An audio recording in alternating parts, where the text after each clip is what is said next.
हाय मैत्रिणींनो, कशा आहात तुम्ही? मजेतच असाल, मी पण मजेतच आहे. तर आज आपण आहे ना मेथी आलू पराठा बनवणार आहोत. तर त्याची रेसिपी बघूया चला. आणि हे पराठे खाण्यासाठी खूप स्वादिष्ट होतात, खूप छान होतात, करायला पण सोपेच आहेत.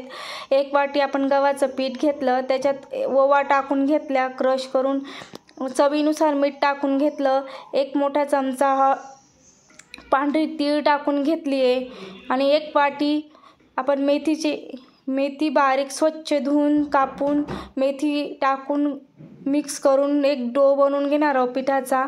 या प्रकारे छान बघू शकता तुम्ही. हे पराठे खाण्यासाठी खूप छान होतात. आता आपण 2 बटाटे व्यवस्थित उकडून घेतलेले आहेत. तर त्याच्यात आपण गरम मसाला टाकून घेतला, लाल तिखट टाकून घेतलं, चवीनुसार हळद टाकून घेतली आहे, मीठ टाकून घेतलं चवीनुसार, गरम मसाला टाकलेला आहे, थोडी धना जिरा पावडर टाकून घेतलेली, आमचूर पावडर टाकलेले आहे. खूप अप्रतिम होतो हे सारण आपण लावून घेतल्यानंतर. मेथीची आणि बटाट्याची टेस्ट खूप छान होते, खूप टेस्टी होतात. आता आपण एक डो घेणार आहोत.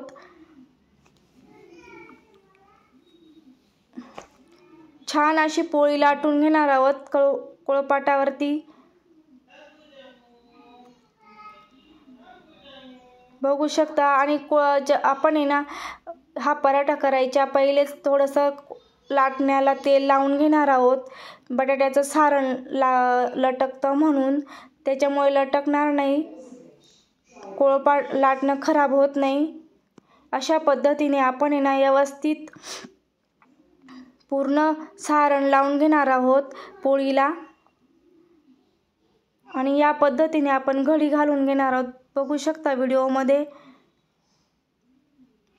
आणि सुरीने मध्य सेंटरला आपण कट मारून घेणार आहोत. शेवटच्या लेयर आपल्याला कापायचा नाही आहे. या पद्धतीने आपण असं कट मारून घेतलेला आहे, बघू शकता. आणि असं दुमडून घेणार आहोत हळूवार. बघू शकता किती छान लेयर आलेले आहेत. आपल्या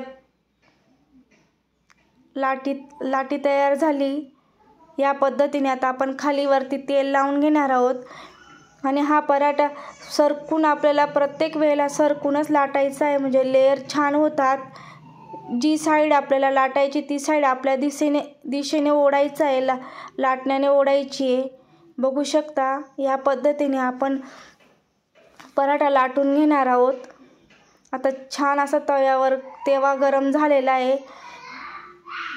तव्यावर आपण पराठा टाकून घेतलेला आहे व्यवस्थित. आता आपण तेल टाकून घेणार आहोत. तुम्ही बटर, तूप जे असेल तुम्हाला जे आवडत असेल त्याच्यात तुम्ही छान असं भाजू शकतात.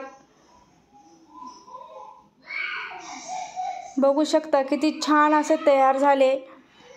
कलर, टेक्स्चर बघा, लेयर पण खूप छान आले, खूप सॉफ्ट तयार झालेला आहे.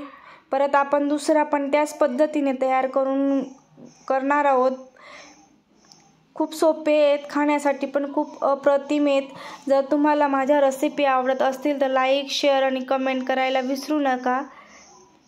आणि प्लीज व्हिडिओ पूर्ण बघा, स्किप करू नका. पूर्ण व्हिडिओ बघितल्यावरच समजतं की रेसिपी कशी बनवली असं. आणि तुम्हाला कोणती गोष्ट चुकीची वाटली किंवा काय तर मला तसं कमेंटमध्ये नक्की सांगा. बघा, दुसराही पराठा आपला खूप छान तयार झालेला आहे. आणि तुम्हाला माझी रेसिपी आवडली असेल तर जाता जाता सबस्क्राईब करायला विसरू नका. लाईक करा.